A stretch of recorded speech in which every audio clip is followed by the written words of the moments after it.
গণেশ পুজোর দ্বিতীয় দিন চলে গেলাম মেলায়। প্রথম দিন তো মেলায় গিয়েছি, সেটা তোমরা অবশ্যই ভিডিওতে দেখেছো। তোমাদের সাথে কথা বলতে বলতে মেলায় পৌঁছে গেলাম। মেলায় গিয়ে ছেলের বায়না গজা বাদাম এগুলো খাবে। আমিও পছন্দ করি, শাশুড়িও পছন্দ করে, কিন্তু বলো তো কি, বাদাম আর গজাটা একদম বাজে ছিল।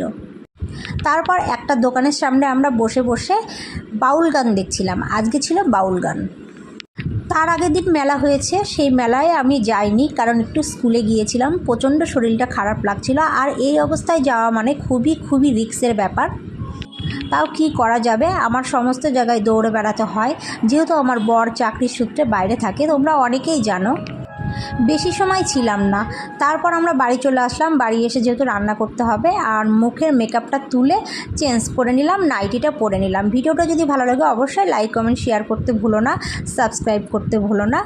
আর নিত্য নতুন ভিডিও পেতে তোমরা